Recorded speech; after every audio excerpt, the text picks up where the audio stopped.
the entire thicket of Whitehall started chanting, Keir Starmer's a wanker. Charlie Kirk was spreading a lot of hate, and I didn't agree with his views. What hate?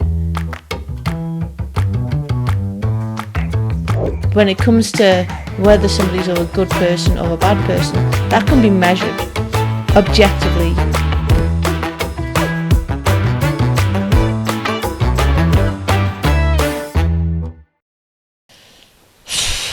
Assassinations and marches.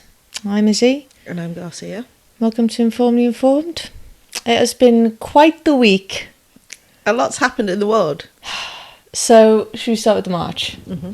Unfortunately, you weren't able to go.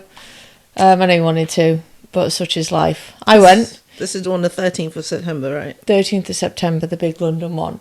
I had my friends in America messaging me, being like, "Have you seen the footage of the crowd?" I have seen the footage of the crowd. There's no way that's any less than 100. The mainstream media was saying 110,000. I saw 110 to 150. That's not accurate. I wasn't there. That's just based on being there isn't going to give you an accurate number of people there, and I don't think people have any real comprehension as to what a crowd of 1 million people would look like. So I'm taking that one with a pinch of salt. But Old Trafford Stadium holds 75,000. Mm-hmm. Double that, obviously, is 150,000. If you look at the crowd, there was well more than 2 Old Trafford-sized football stadiums there. If you look at how far it went down, did you see that aerial footage and watched like 45 seconds of all? That's got to be easily 500,000 people, surely, based on that figure of 75,000 for Old Trafford. Well, a lot of people are unhappy about various different things because the protests weren't just about one thing, so it brought out people. Absolutely, it was great. I had a great time. I brought my Union flag. My friend bought a spare flagpole. I was waving it around. People from all over there, all different backgrounds. Just, people were, as we were marching along, people were shouting random stuff. There was one guy that was like, "Oh yeah, unite the kingdom," and then he started shouting out all of he was like, "Cheshire, Berkshire, Wiltshire," and he just went on and on and on, and then obviously he ran out of counties. And then some random guy just went, "He's a fucking geography teacher." So, stuff like that, like silly stuff. So why did you go? What was your reason for wanting to protest? Unite the kingdom, if you will. I think that's a great title. I mean, it plays on things, so. Yeah. It was good. Why did I go? I went for similar reasons that you wanted to go. Stopping the boat. I was talking to one Turkish guy, right? And he said to me, I know that you think that this is like super unfair for you, but you haven't paid thousands of pounds for a visa to get into this country. He went, "This is doubly unfair for me." And I was like, you know what? Fair. Yeah. But I wanted to go not just for that stuff, but because of all the things, the economic, get down to mostly protesting the government, as you know. Any opportunity for me to protest the government. Did you see Ben Habib's speech? No. Oh my God, it was brilliant. So Ben Habib gave this speech, and then halfway through it kind of stops, and somebody's obviously shouted something, and he turns and he sort of listened, and then he went, "Ha, Keir Starmer's a wat," and then paused. Somebody in the crowd obviously shouted, "Keir Starmer's a wanker." But I think it was obvious then that like what this guy had shouted, because the entire freaking crowd, and we couldn't even see the stage. We were at the other end of Whitehall. We were at the last screen. The entire freaking of Whitehall started chanting, "Keir Starmer's a wanker." Oh wow! And then so down the road, and then Ben Habib just went, "Keir Starmer's a wanker," like this, and then he was like, "This wasn't in the speech. This wasn't in my script. I wasn't planning on saying this." But just stuff like that. So imagine being Keir Starmer sat in Whitehall, hearing the entire street chanting "Keir Starmer's a wanker." I mean, it was epic.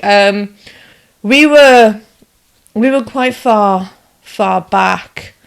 But I say quite far back. We were probably realistically in the middle of the crowd. Did the march, and that bridge right by Big Ben, Westminster Bridge. Is that what I don't know what it's called? I'm freaking names of all the bridges. As we were crossing the bridge, it came to like a standstill. And then people were coming back the other way and we were like, what's going on? They were like, there's not enough space for people in Whitehall. The police have stopped people getting through. And then we heard some other one walk past. Obviously, you asked the same question to everybody to get a broad opinion. One woman was like, oh, apparently the police are pepper spraying people that are trying to get through. I don't know whether that's true. That's what I heard. And then loads of people started to turn back. And then I was like, I've not come all this way to not see nothing. So I was like, that ain't in my... The anarchist in you came out, go on. Pardon? The anarchist in you came out. Well, my friend, I was like, come on, look at the number of people here. Right, some of them have probably had something to drink. Well, the police, you know what I mean? I find it very different. Well, at the time I wasn't thinking this, but in hindsight, there was probably nothing the police could do if they wanted to get past. And then presumably people would come out, because we left during Elon Musk's speech. It was 10 minutes in. Apparently I listened to that. I didn't listen to the last 10 minutes because... obviously I wasn't there, so I listened to it online, and we're going to have to talk about that. So that's when we left, and there was loads of space knocking about at that point. But anyway, we basically pushed on through. There was a big space because a lot of people turned around. We got into Westminster, we got to the final screen, and we got to watch the speeches right by the Advance UK tent, just the second before Katie Hopkins came on. So we missed Ant Middleton, we missed the New Zealand hacker, we missed somebody else, Liam Tufts, he's a podcaster. But all in all, I didn't see any violence. I watched a couple of YouTube videos afterwards that said there was a couple of bits and bobs. I know 20, but you know what? Between 500,000 and 1 million people, that's my estimate. I think 150,000 is well not enough compared to the number of people that actually turned out. I don't know what you think on that. I only saw, from the footage, it just looked like a shitload of people, to be honest with you. I was thinking this is by far... It's got to be the largest protest in the UK's history. It's got to be. Yeah, but then I also remember the one in 2020, or was it 2022? The COVID ones. I don't know how big that was. Yeah. But either way, this was... a lot of people were thinking...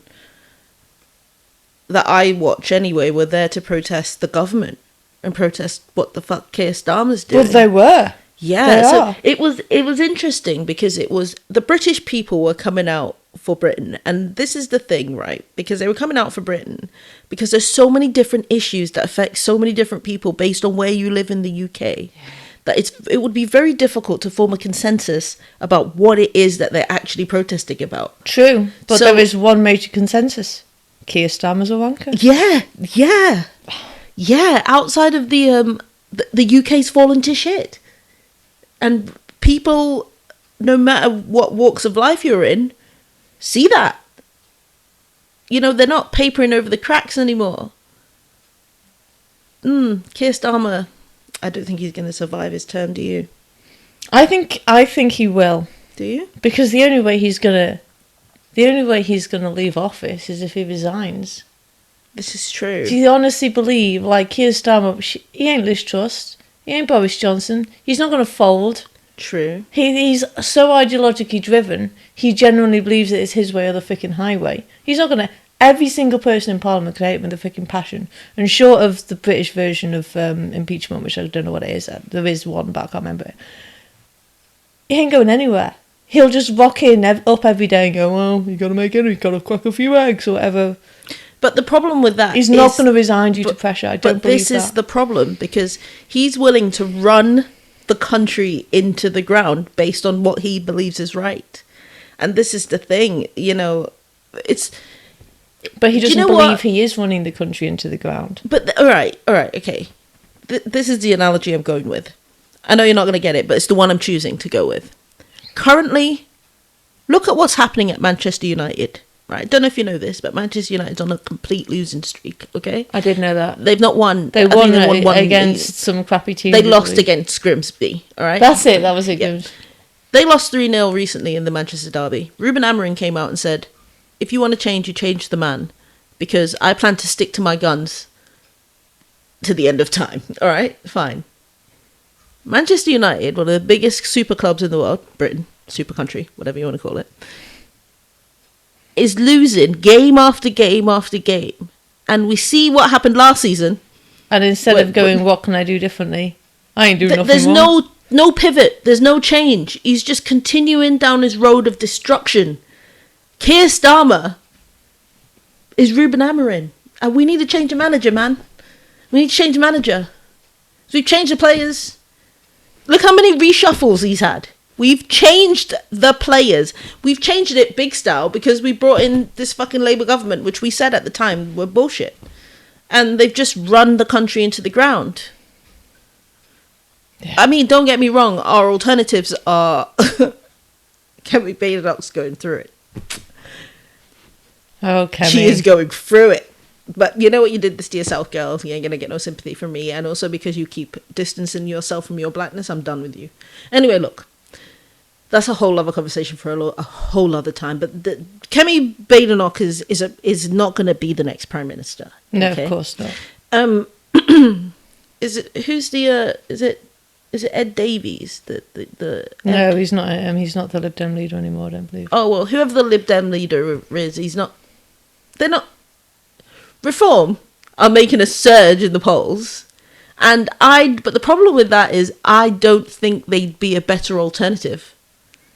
So where does this leave us, really? Because right now, fuck me. They're singing from the Tory hymn sheet. Nigel Farage is singing from the Tory hymn sheet. And it's like, do you know what the joke of it is? This is the Thatcher play. Do you know what? I had an interesting conversation on Saturday in the pub with Nick Tenconi, who's the current leader of UKIP. Right. And have I met him? I feel like I met him. I don't know. Go on. And he sort of said that, because we were chatting and somebody sort of said, well, why UKIP? What's, what about reform? What about splitting the vote? All that kind of thing. And he said, because the whole Advance UK, he said that Reform UK are clearing up all of the disgruntled Conservative vote.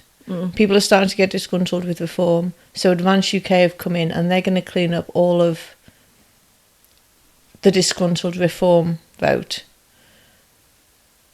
Surely there's got to be, and his argument obviously was, he was talking about UKIP specifically. We're trying to find a party that can encompass everything, bring people together, all that kind of stuff.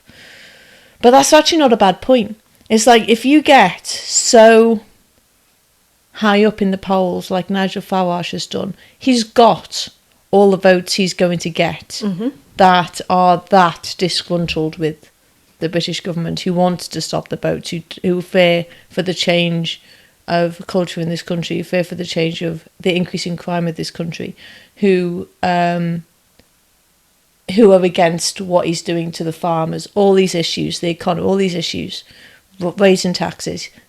They've already got all those votes.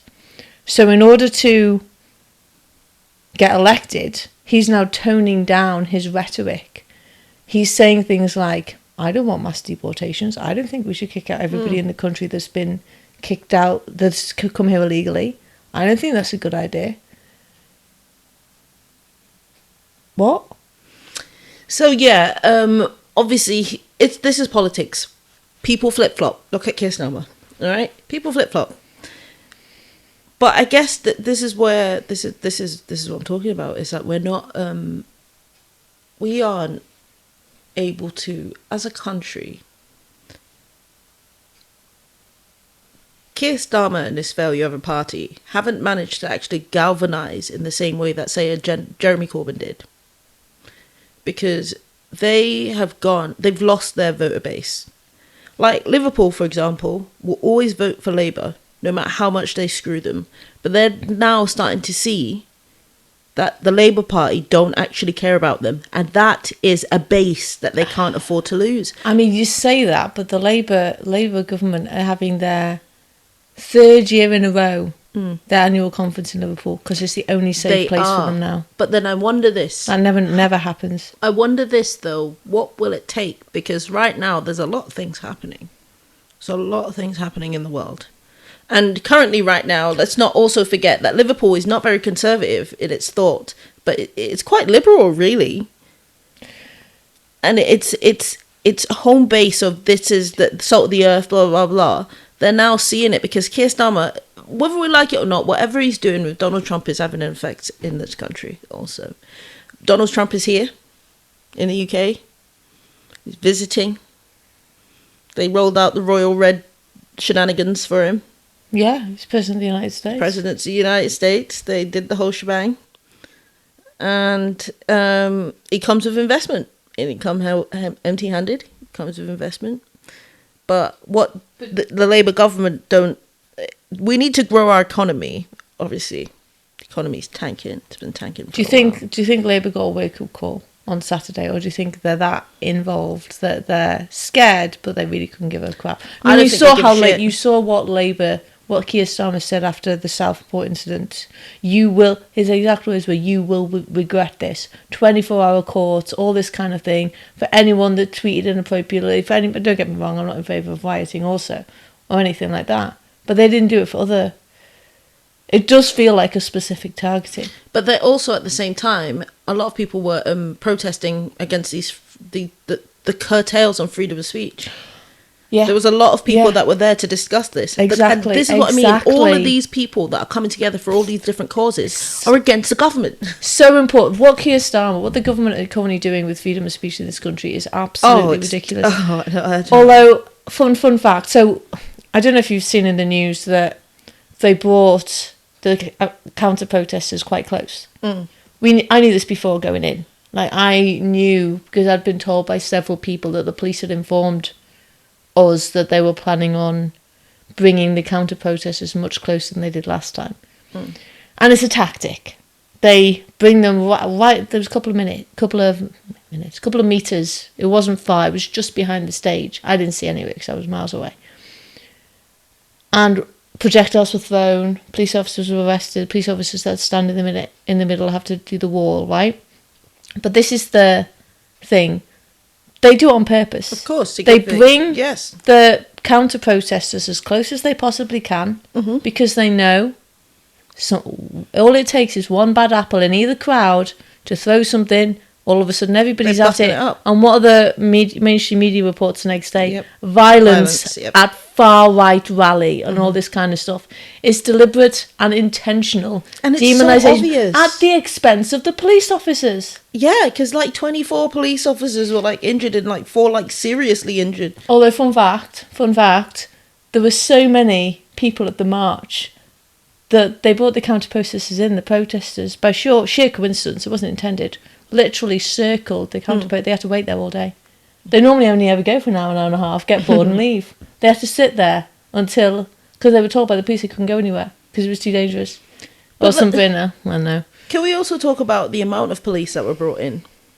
I didn't see a whole lot of police, I'm going to be honest. So I think they thought it would be a smaller one because there was only maybe 2,000 police officers. I thought the organisers thought it was going to be a smaller one. Because they only put screens up across Whitehall. Yeah. Whitehall is a long road. It is a wide road. Well, it's the mall. And it was jam-packed to the point where it was going back miles. Past the cenotaph. Easily... I saw it. It was easily at least 500,000 to 1 million people there. That's the figure that I'm going with. 100%. But with that, they didn't... There was they didn't expect that. Most of it was peaceful anyway, even though that's not what the media vast majority reported. And then they started... I mean, don't get me wrong, right? Here's the problem that I have with this. I don't dislike Tommy Robinson, as you know.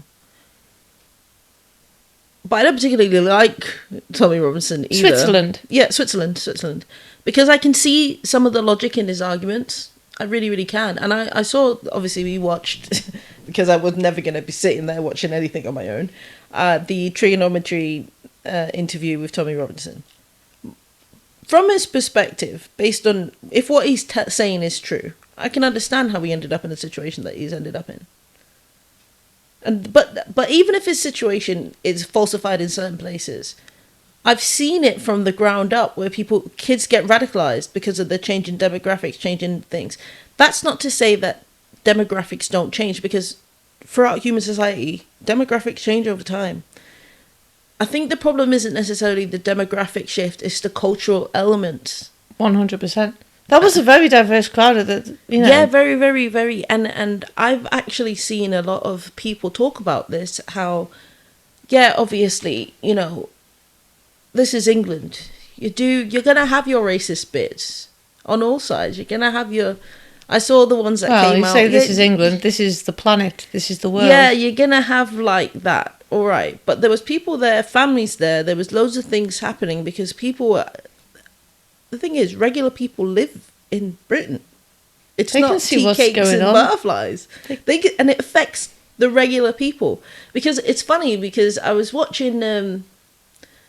it was actually... I wasn't watching anything. I was listening to a podcast that I listened to. And they were talking about how... when you live in big cities, all right, the way that change of policies are felt... It's not as harsh to you in the big cities because it takes longer for things to change.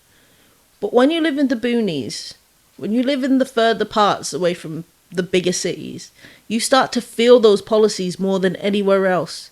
Like when they brought in the farmers stuff for the farmers. Not every farm is rich. But in the north of the country, there's a lot of farms. They're feeling it differently to some of the bigger farms. Someone in our comments section on the episode we did on British farmers made a comment about this is exactly what they did in Russia, wasn't it? Yeah. To the kulaks. Yeah. It was the farmers. That's who they targeted. And I always say this because, as you know, if I were to have a change of career outside of electrician, I'd probably be a history teacher. History is cyclical. Yeah. All these people are doing... Do you know what makes people their ability to be able to do this stuff? Strategy. It's strategy and reading, research. It's strategy. And Keir Starmer has people to do this. He's well read. He's not a... Well, he's not stupid, but... Who are you talking about? Keir Starmer. No, he's not stupid. He's not stupid. It's strategic. He's doing these things in a way that is affecting the most people, and now people are coming out. But then the problem is, what we're going to do about this? Put 500,000 people on the streets of London. And what's that going to change? Well, it's too soon to tell the answer to that question. It's only been a week. I don't want this country to descend into violence, but I feel like generally, because... Speaking of violence... that's what I was going to say. I feel like Elon Musk... All right. Do you want to hit me with that? You said you wanted to mention him. I do. That's not where I thought you were going with this. Speaking of violence. We'll get to Charlie. We'll do Charlie in a couple of minutes. Yeah. So he started talking about fight back or you die. Elon Musk. Yes. I watched he's calling for the dissolution of Parliament. Wait, when you say he's calling for what was the exact phrase that he used? I don't remember the exact phrase. Because that could be interpreted. Because we've had conversations where you said he's called this, and I've watched it, and it's not been the case. But he was talking about, it was in the context of dissolution for the Parliament. That's where the conversation started, and he started saying "fight back or you die." He said fighting back against the anti-free speech stuff as well. Was it in the context? I don't remember that. Okay, go on. I remember him saying "fight back or die," but the context, as far as I was concerned, I think. Now, I could be wrong. I've only watched it once, and that was at the time with the big screen. As far as I'm pretty sure they were talking about the assassination or something, because he then said, because the actual full thing is whether you like it or not, violence is coming to you. So you either fight back or you die, which I took to mean a prediction of civil war. As one man's prediction that this is what's going to happen in the future.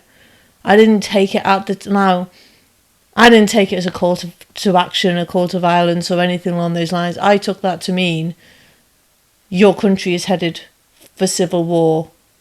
And it was a prediction for the future. But I didn't have tags on Twitter that saying you'll never guess what Elon Musk is calling for, followed by an edited clip. I had the full thing in context before anybody else could put their opinion over the top of it. I just watched it from the rally, so just based on the full thing. But I, to be fair, part of me was thinking, what the hell is Elon Musk doing there? Well, I think one of the reasons why Elon Musk I mean, he's everywhere these days, so it's not really that surprising. But I was like, it was a last minute thing. 4 speakers, because they everything was a tight schedule. Everyone only got 5 minutes, and the council said this is the time you're out. Elon Musk talked for 20 minutes, so the last 4 speakers, 5 minutes each, didn't get to speak. Tommy Robinson was like ringing the council, please, just give us an extra 20 minutes. And he was like, I'm so sorry, lads, blah, blah, blah, blah, blah. Did this whole thing. I really wanted, and obviously, basically what happened was Elon Musk rang up at the last minute and said, I'm here, I can go on video link if you want to talk. And then they put him on, and then the council wouldn't extend for the other 4 speakers. But Elon Musk was tweeting about this event. He was. In advance, in terms of everybody that can go, should go. And I think that's one of the reasons why we got such a large number of people there. Because how many people follow Tommy Robinson, really? How many people knew that this event, if it hadn't been for Elon Musk? Because people got on trains from freaking everywhere. Yeah, I saw Paddington Station was absolutely rammed. They closed, like, we were supposed to be meeting people at Blackfriars. They wouldn't, the underground wouldn't stop at Blackfriars. They had to get off at the next stop and walk back, because the conductor was like, we're no longer stopping at Blackfriars today. Freaking hell. Yeah, it was... Anyway, so that's what I took from that. And I think, I just wonder what these protests are... Sorry, go on. I just wonder if these protests are going to have any kind of effect on policy. I don't think it will. Yeah. Anyway, should we move on to the assassination? Let's move on to the assassination. So, we were sat in your living room. We were sat in my living room. I got a text message off one of my friends saying, have you heard about Charlie Kirk? And I replied going, no, what about Charlie Kirk? Then he went, he's been shot. And I think I sat up and went, holy fuck. Charlie Kirk. Charlie Cox is still alive. Charlie Kirk's just been shot. And he just looked up and was like, what?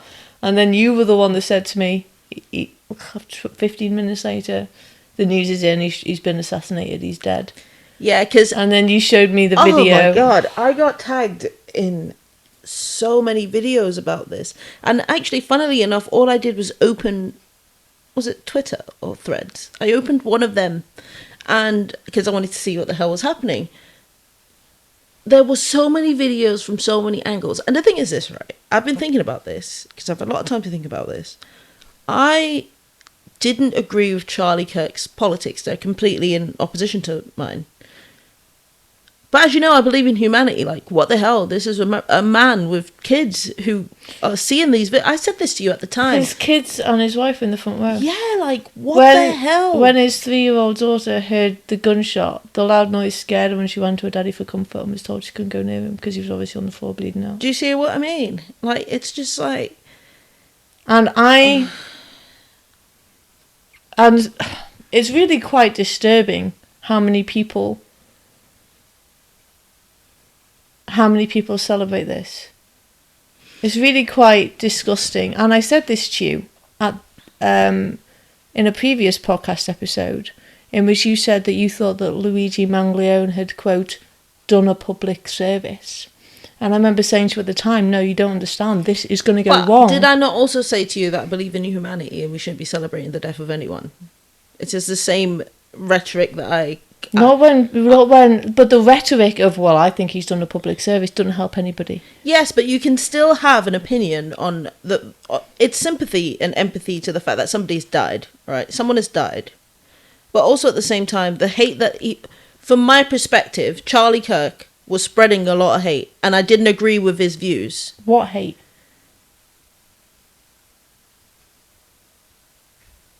I didn't agree with his viewpoints on gun violence, considering the amount of people that have been shot and killed. Obviously, he's now a victim of that. You said he was spreading hate. The way that he talks about women and traditions, the way that he talks about America's race problem, it's hateful in a sense that the thing is, he Charlie brings Kirk facts started and off, data. No. Charlie Kirk started out, well, essentially he's a YouTuber. I think if you actually if you actually sit down and listen to hours worth of his footage, and tell me you haven't listened to him without telling me you haven't listened to him. A lot of people though, just because you agree with something and it doesn't have overt sort of this is a hateful place to come from doesn't mean that its consequences aren't hateful. He's saying that so you admit that I was going to say Tony Blair then. God, what's wrong with Charlie Kirk? He ain't done nothing recently except Charlie Kirk wasn't spreading hate, but because other people turned around and said that it was hateful, therefore the consequences are hateful. No, I'm saying that the people that you influence and the things that you do have direct effect. Just like some people will argue that Andrew Tate isn't actually saying anything hateful, but the people that he influences it has those effects. And whether we want to look at it, Charlie Kirk was an influencer because he wasn't. I know a lot of people keep saying that he was a Which people did he influence that spread hate? Look at what's happening in America with the current racial problem. Well, it's always been a racial problem, but I mean like the one that's on the mainstream media wherein all the Nazis are coming out. The Aryan Brotherhood have made a resurgence, and that's actually true because I was watching a documentary on this.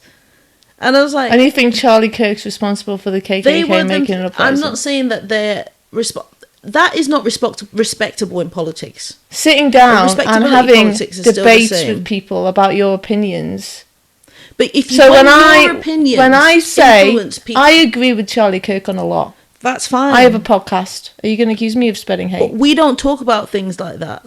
We don't have a platform like that. We don't go to rallies and then talk about how, in the end, sacrifices have to be made. We don't do that. Do we do that? No. Sacrifices have to be made. In the sense that what he said about how, there's going to be deaths. There's going to be deaths, essentially. What he said was, right, so, okay. Let me put it a different way. If I was some crazy person that wanted to ban knives, right? That would be mildly inconvenient.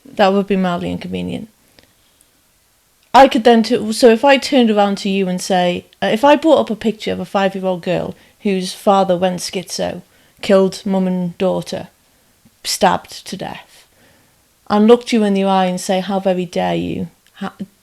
Your morality is so low that you honestly care more about your inconvenience than you do about the life of that girl. Putting morality on policy is a very, very bad idea. But that's what politics are. You agree with me. You agree with me. I do. Hang on. You don't know what I'm going to say. You agree with me about the fact that, yes, people are going to die from knife injuries in this country. And, to quote Charlie Kirk, it is worth it because knives do X, Y, Z as well. You agree with that position. Unfortunately, people are going to die from stab injuries in this country. We can do everything in our power to reduce that number as much as possible. But is it worth it so that everybody can have knives? Yes, it's worth it so that everybody can have knives. That's the same argument that he made. And I think that's a reasonable argument to make. That's not the same thing as him for advocating gun violence. That's a completely separate issue. Because the reality is in America, there are far more uses of self-defense injuries than there are of offence injuries. If you just look at whether you're talking about rural America with all the animals that will kill you as soon as look at you, the alligators, the mountain lions, the rattlesnakes that are just wandering about. My aunt's neighbour had a freaking alligator in a swimming pool in Florida the other day. To the cities where they're all freaking drugged up and scary. My friend Anthony, one of his friends got raped by a drugged up homeless person in Seattle. She bit down on his cock, and it was the imprint of that. They matched it to her teeth. That's what caught him. Like, these instances are happening all the time. At midnight, the Port Authority, which is the main bus station in Manhattan, like, it is a scary place to be, especially as they walk past and the way that they look at you. I was told don't stand too close to the edge of the tube because random people will just come past and push you in. America is not the United Kingdom, and if I lived in America, hell yeah, I'd be fighting for the Second Amendment, and hell yeah, I think that it is worth it to protect society from those things. That's fine. And that's exactly the same thing as what he said. So if I suddenly got shot, would you be turning around and saying the same thing to me? Oh, well, she did advocate for this, that, and the other. No. You don't live in... but you're telling me in one breath that the United States is different to America, to the United Kingdom, okay? But in terms of gun control, yeah. But yes, but you're also using if I lived in America, 100% I'd be advocating for gun control, just like Charlie Kirk. Okay. That's not spreading hate. That's your perspective on it. That's not spreading hate. That's your perspective on it. But how can you then hold that perspective when these things are happening, when mass shootings are becoming more and more prevalent over the last 20 years? Compared to mass stabbings in the UK? But you're Number also two, telling me that they're different places, but then you're also comparing them. What I'm saying is, if you took away the guns, mass stabbings would replace them. It is a cultural issue. Like Switzerland has more guns per capita than the United States. They don't have a mass shooting problem. But they also have a different history. They also have a different history of things. Okay? And I guess that's what I'm trying to say, perspective is everything. Because you're saying that you can't apply morality to politics, but yes, you can. I think you can and you can't. But can I finish? Yeah, go on. I'm sorry. It's just that America does that anyway. They do. They have a lobbying culture. Right, and I disagree with that. You don't think that they do? No, and I disagree with the fact that they do. Of course they make it a moral argument, but I'm saying we don't have to lower ourselves to that. But this is we the don't reality. have to turn around and say, so your why argument, is it okay for them to do that, but then it's not okay for me to do that? It's not okay for them to do that. But it's the reality of the situation which we're in. They have the... It's the reality of the situation that people in the UK go on stabbing stuff. I don't have to like it. Of course not, but I also don't have to like his opinion on gun control, because no matter who was saying it, I would not be agreeing with it. That's fine. You don't have to agree with it. But to turn around and say because somebody disagrees with you, he's quote unquote spreading hate. But if you I think is incredibly disingenuous. But I don't think it is, because if you're an influencer, he started as a YouTuber. He's become a political figure. With that, he's got a following. He's got a following of people who will find. That's not to say that the ideal won't listen to the intelligent part of his conversation and hear that. But the ideal and the educated are very different things. And I'm saying that there's a lot of people that follow Charlie Kirk that have been influenced by this rhetoric, maybe not coming from it from the same perspective of you,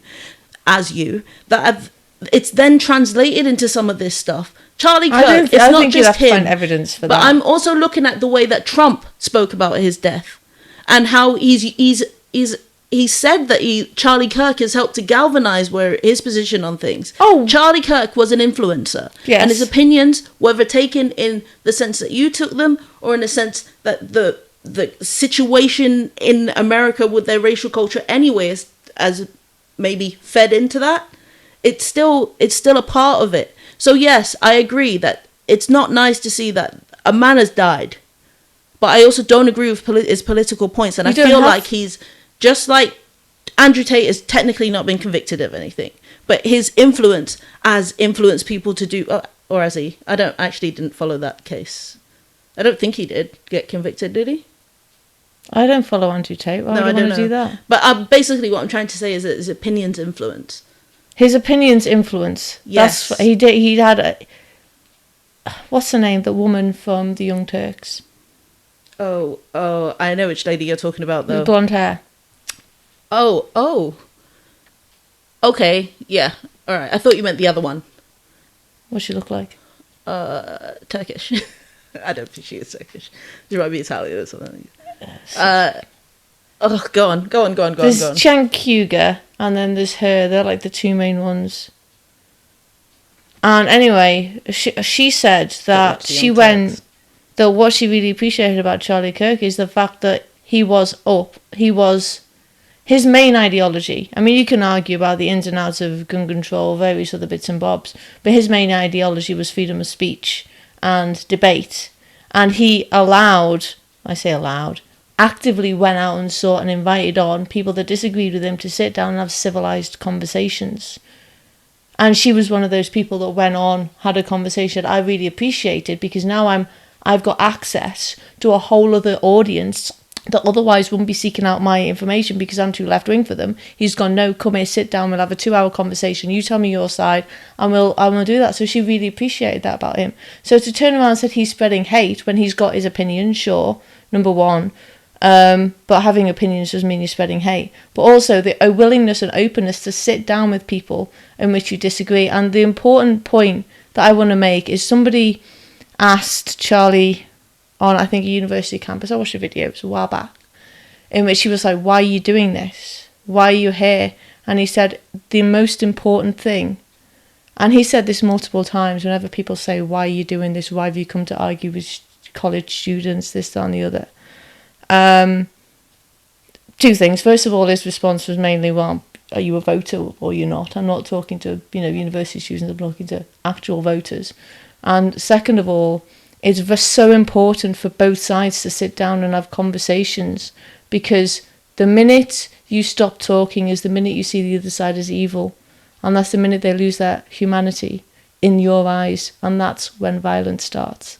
He made this very, very clear. And I can accept that that's your perspective on it. That's what he said. And that's fine. And I can accept that that's what he said. And that's how it made you, And you disagree with that? You think that he was actively going out to spread hate and violence? I don't disagree with that. But I do see, I see an insidious part of this, wherein he's going to universities where people are malleable to try to influence them, essentially. Left-wing people do that all the time. Of course, everybody does it, all right? But he's worse because he was better at it. I'm not saying... He was more successful. Okay, why are you taking this so personally offensive? I'm saying that he's done it. Just like there are other people that do it, but they weren't assassinated. He was, so we're talking about him, all right?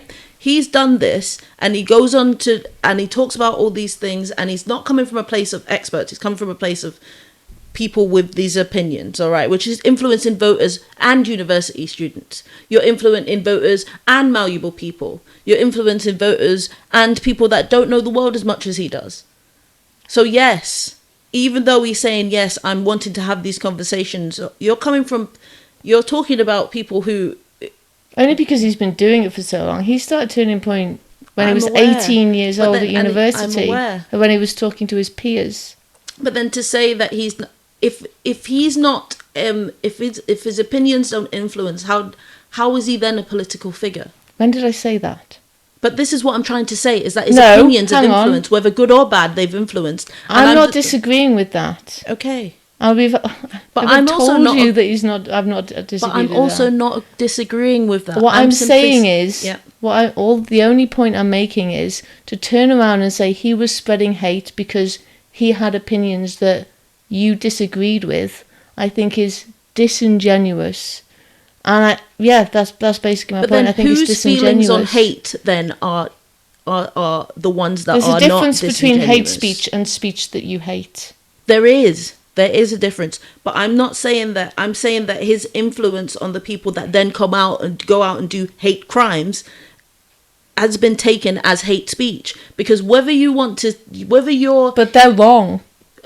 Whether you want to, yes, but I'm saying that your section of the world, or from your perspective, he's not saying anything hateful, because he's saying this in a way that's intelligent and intellectual without calling a spade. But then the people that want to look for things in this, he's influencing them and galvanized that part. So we can't argue with the fact that there's a lot of, in the world right now, all right, because Charlie Kirk came out and said himself that he's right-wing conservative. He said this. Well, yeah, but it's not a secret.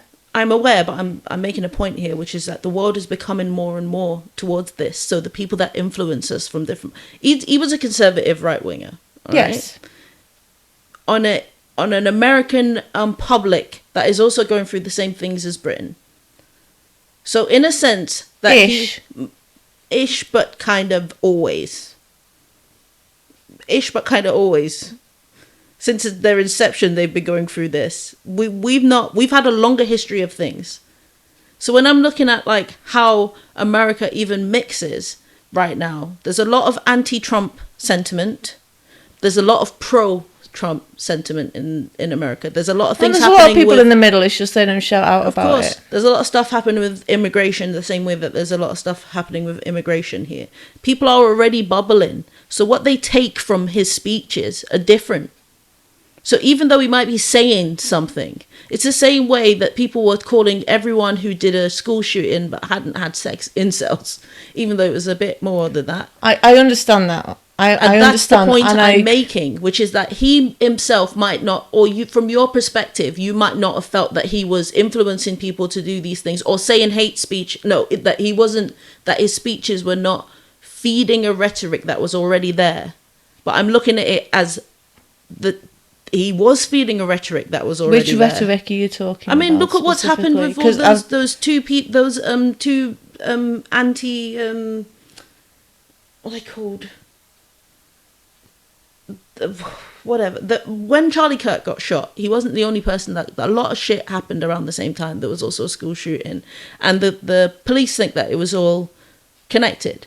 So it's been touted as a political assassination, and I'm not even sure it is, because he was a YouTuber and not necessarily a political figure. But so then he became the question: which rhetoric?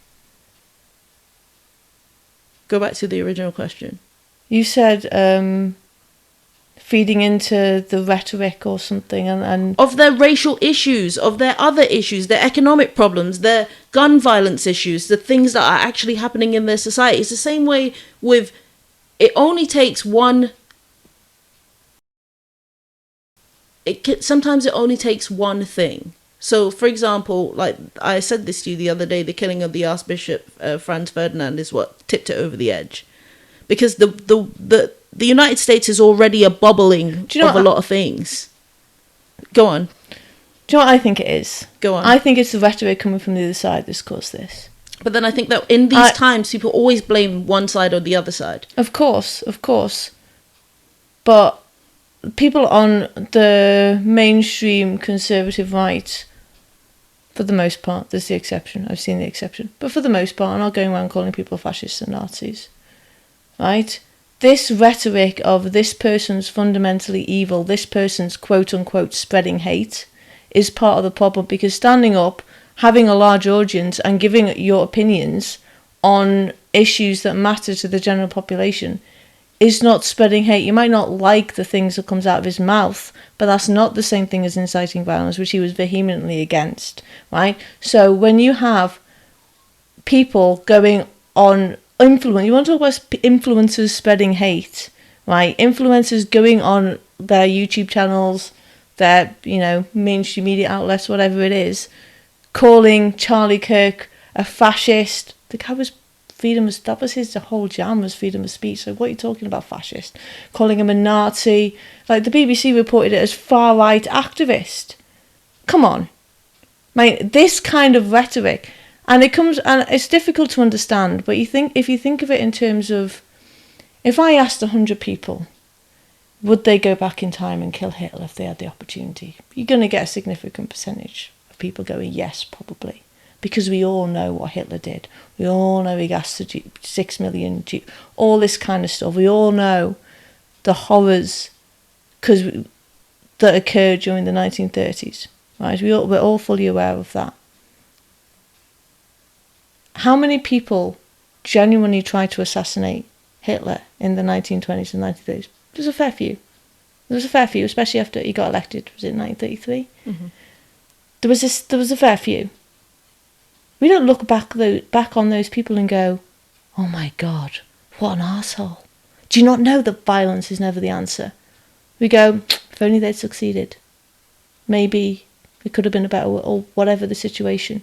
So from the perspective, if you're somebody that genuinely thinks that Charlie Kirk's a Nazi, Charlie Kirk's far right, Charlie Kirk's this, that and the other, as opposed to a Christian, then of course you're going to think you're saving humanity. Mm-hmm.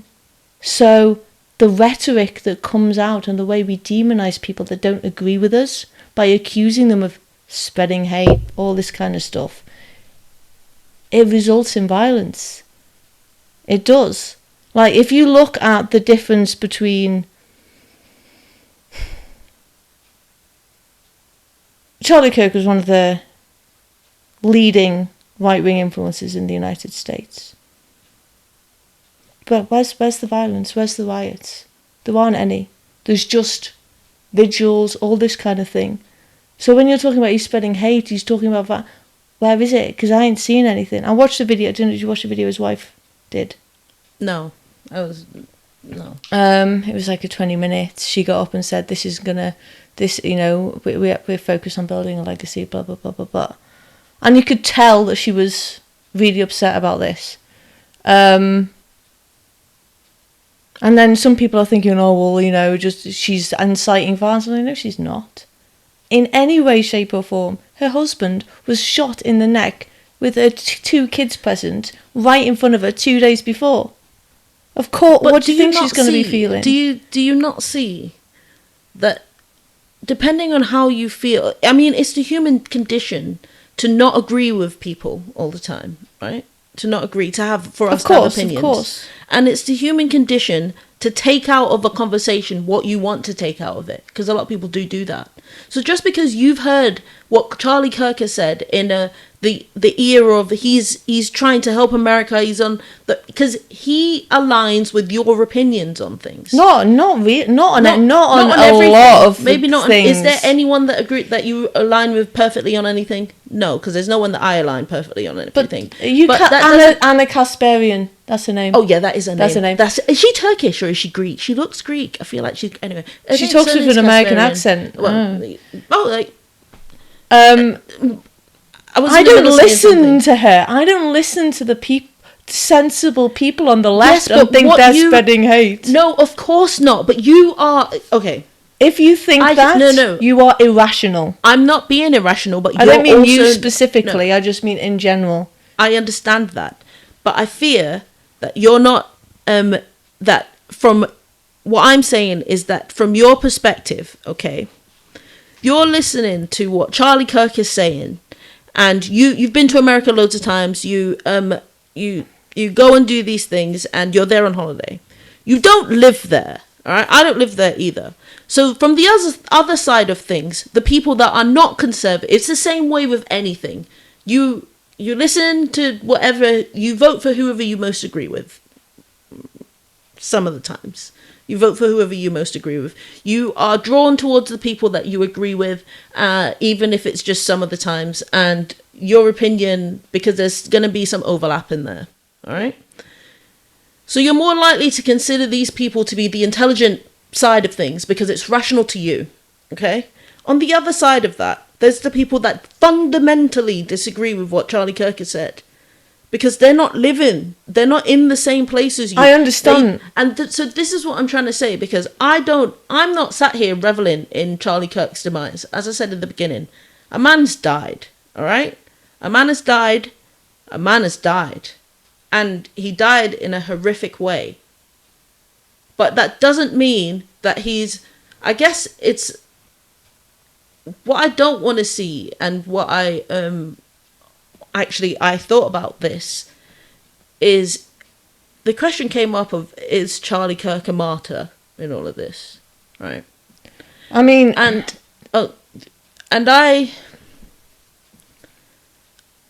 I worry about those things, because those are the things that tend to shift opinion. So even the people that were in somewhere in the middle, that didn't care one way or the other,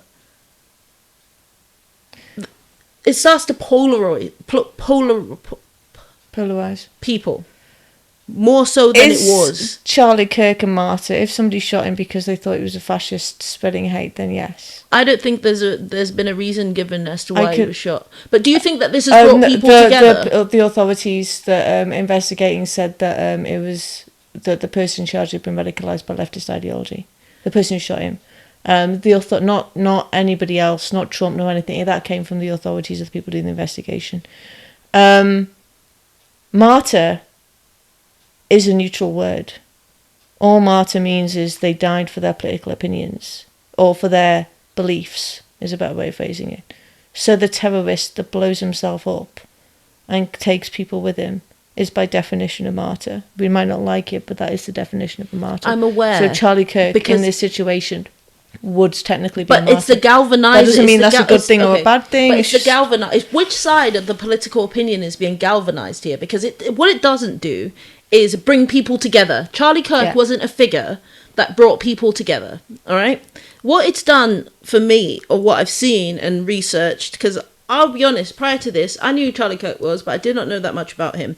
It hasn't brought the political spectrums together. He didn't appeal to both sides. So as much as we want to agree, we're saying that I'm not saying you that don't appeal to both sides. Most people don't. Of course, I don't appeal to both sides. But he got people on that disagreed with him and had civilized conversation. And quite a lot of the time, if you watch his videos, he will say, if somebody comes up to the microphone, "Guys, please be respectful."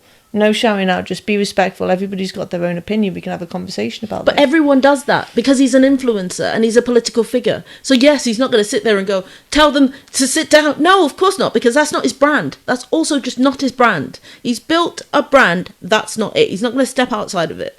Sure. But he didn't, this situation is what I'm trying to say is this situation has galvanized one side of the political spectrum. And like with anything, when things go wrong, they blame the other side, and they're going to be using this. It's the same thing. If Because this kid was raised in a Christian conservative family. Exactly. So tell me someone on the left that's also of a similar ilk.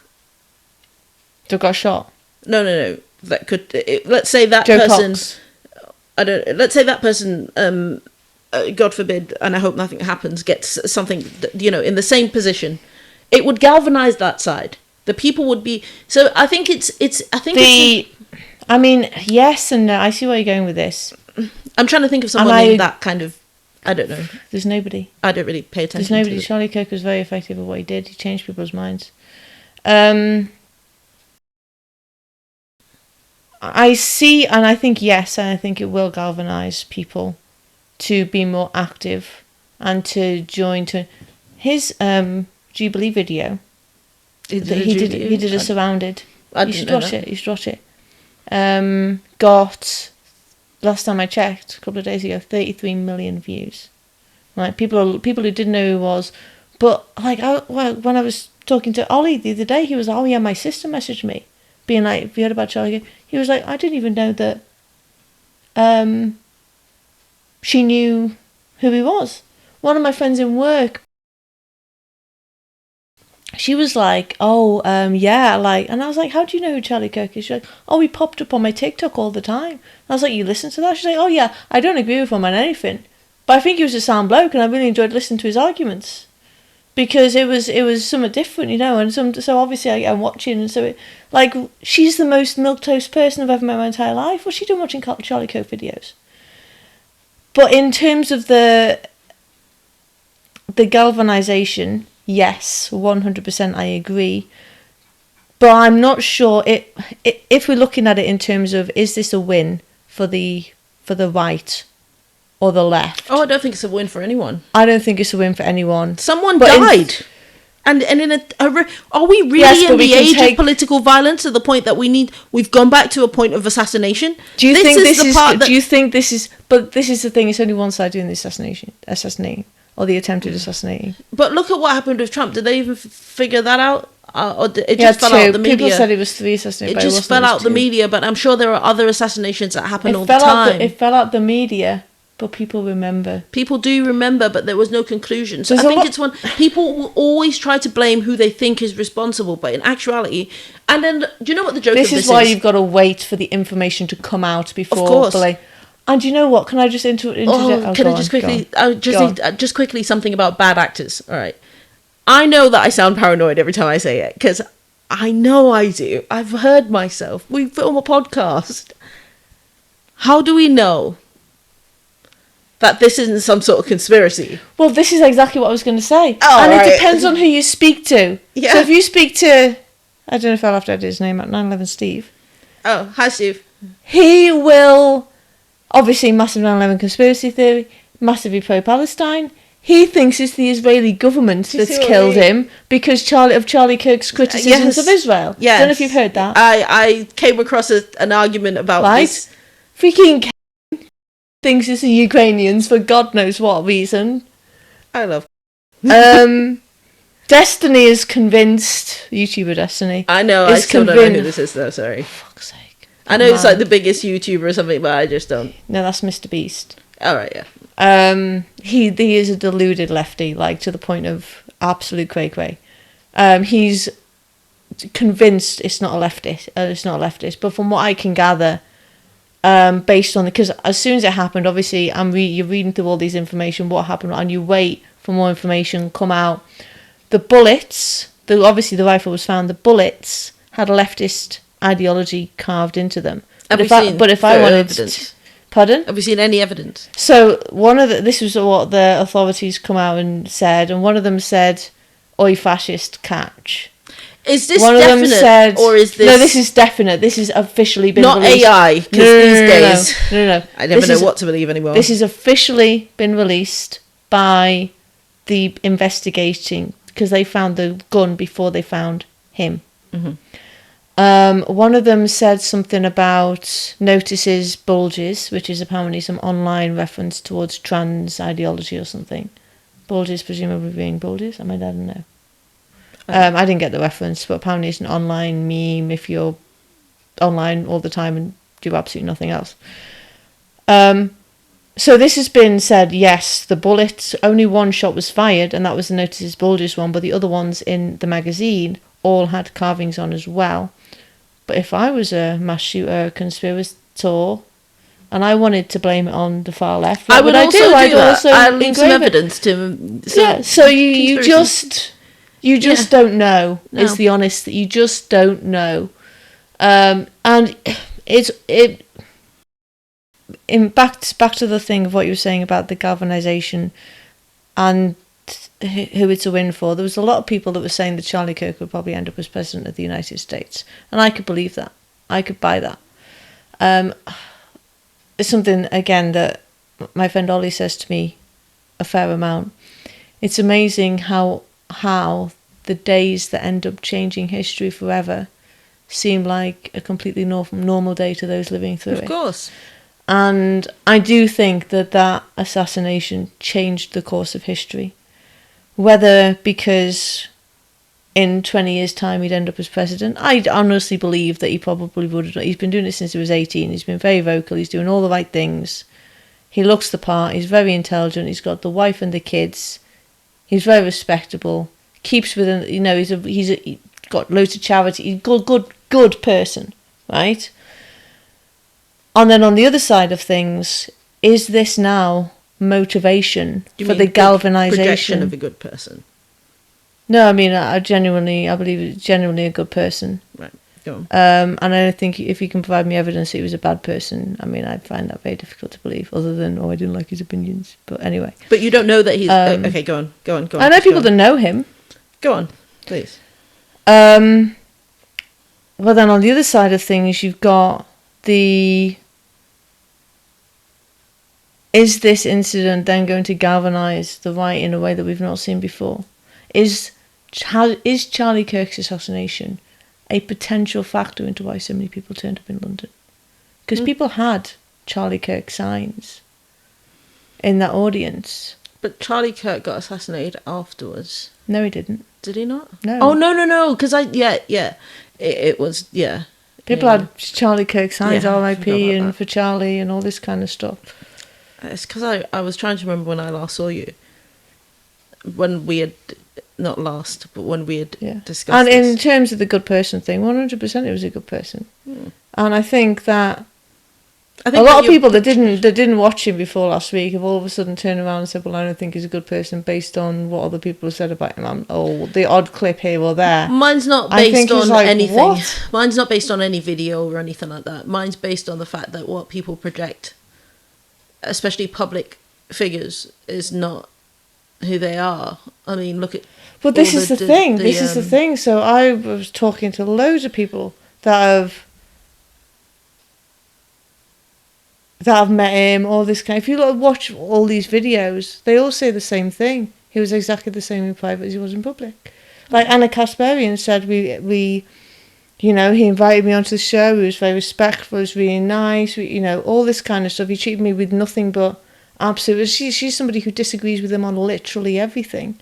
So I think when you listen to people's personal experiences, but then I also skeptically can say that. I also skeptically think, and we see it all the time, that when someone dies, because I guess what's irking me part of this is the 180 on some of these people who didn't like Charlie Kirk based on him and his opinions, but then all of a sudden... Which one, sorry? So I saw, let's start easy one. What's her name? Alexandra...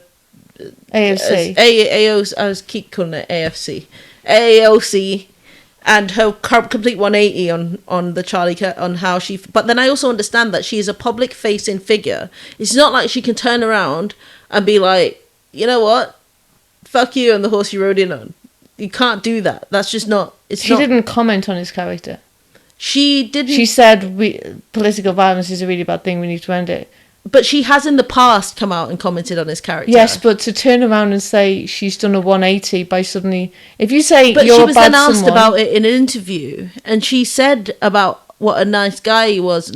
But then in previous interviews, she's... Look, here's what I see. A lot of... What makes you think he's like... I don't think he's a terrible person. I don't think anything at all. At the end of the day, a human being was killed. But I just think... I just don't understand how... I guess it's a thing. People fell in love with his forward face, his character, because that's what you do when you like someone, when you see these political figures.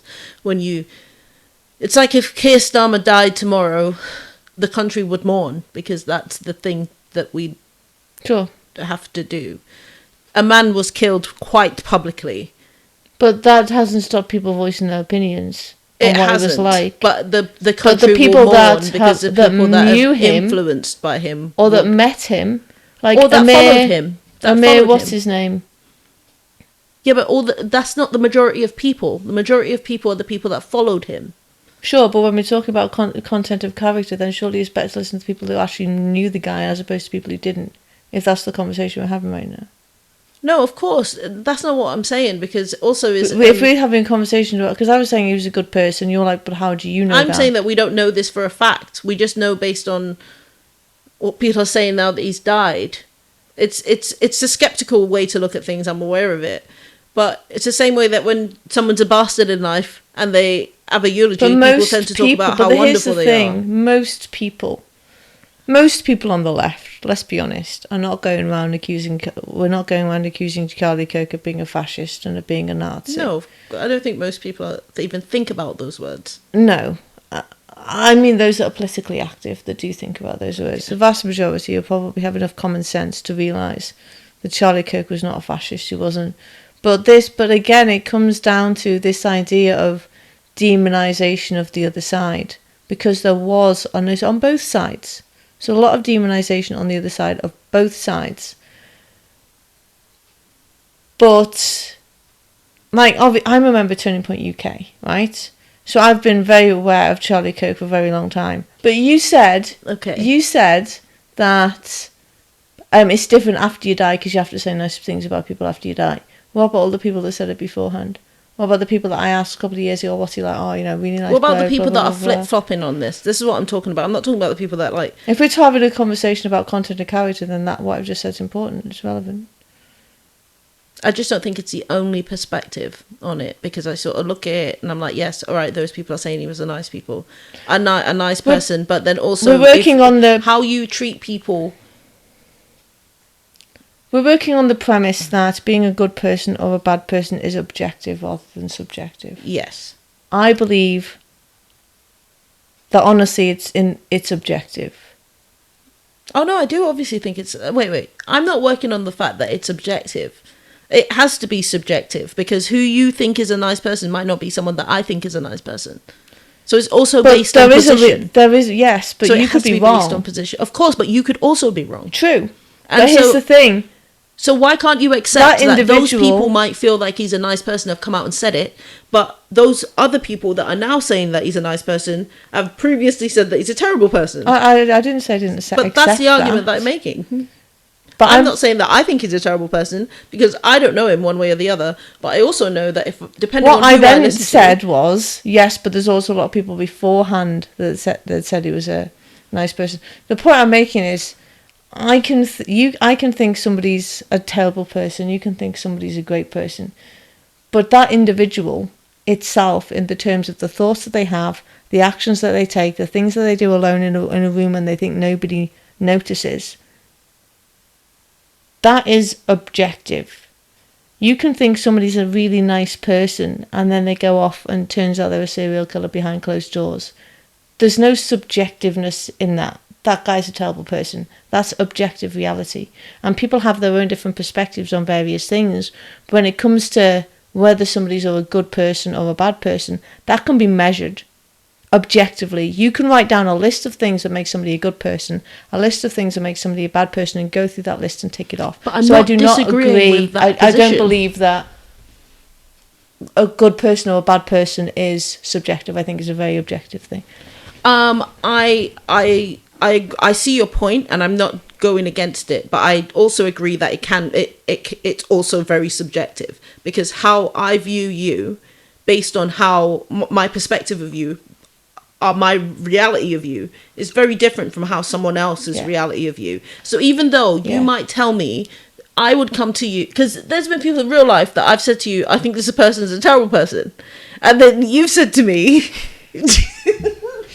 okay, do you know what, we're an hour and a half in, so we're gonna have to call this, because we've somehow gone into something completely different. Anyway, look, Donald Trump. At the end of the day, to just add as well, at the end of the day, neither of us have met him. No.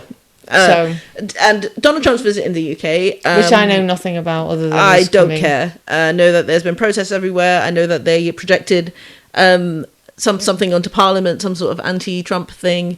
I think that's don't care. I don't care. I care about what's affecting this country right now, and I don't know how it is that we can afford a state visit when the country's on its last legs. And I don't know what. There is the potential for Donald Trump to add value. Not sure what it is. Gonna have to wait until the state visit's over, watch the interviews, and we can get our perspectives based on that. Anyway, thank you for joining in, listening in to this. It's been interesting. Charlie Kirk's still dead. It's still a sad situation. Let us know in the comments. Charlie Kirk, good person or bad person? Let us know if you agree or disagree with any of our views. That's the point of the conversation. Join in. Don't forget to like, subscribe, and hit that notification bell.